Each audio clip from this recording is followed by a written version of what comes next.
The Kolkata High Court stayed the withdrawal of central forces from Darjeeling on the West Bengal government's request. The Union Home Ministry retorted saying that state forces are not deployed optimally. That's the reaction coming in from the centre.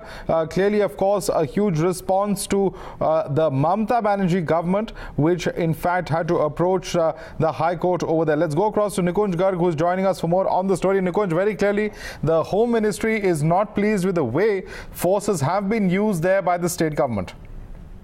Well, it's a recurrent problem, Madhav. The state governments, and this is what the caution from the MHA is going out also. They're saying that, neither does the optimal utilization of the state police forces happen, nor do the states optimally use the India Reserve battalions which they already have, and 75% of their expenditure is borne by the Ministry of Home Affairs.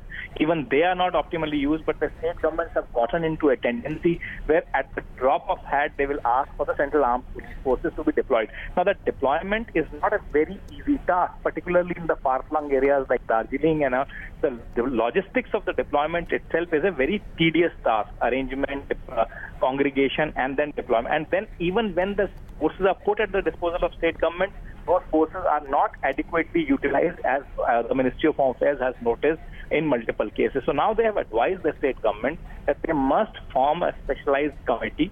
The committee must have the local representation from the local IB officials, and the state government must have a dedicated officer at the rank of the additional DG in that, and they must give out the requirement very clearly, both in terms of quantum and in terms of placement, and the exact number of requirement of the forces and the time period for which they are looking at. Because right now what happens is, the state government will send one random request: we need 20 companies of Central Armed Police Forces, without backing it with any logic or the rationale behind the deployment process.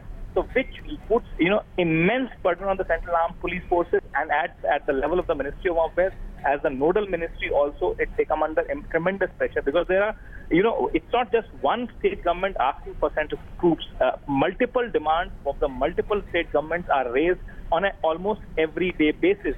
And it becomes very difficult for the state Ministry of Home Affairs to please one state government and not displease other, because these are conflicting claims and they all have to be rationalized. And in between the continually happening election process also, in which the election commission raises the demand, it's a constitutional body, neither can it be ignored. So these are things that... Absolutely. In fact, Yes, Nikunj. In fact, a very significant statement coming in there from the Union Ministry of Home Affairs about state governments not being able to use the forces deployed there optimally in West Bengal. Thank you so much for bringing us that report.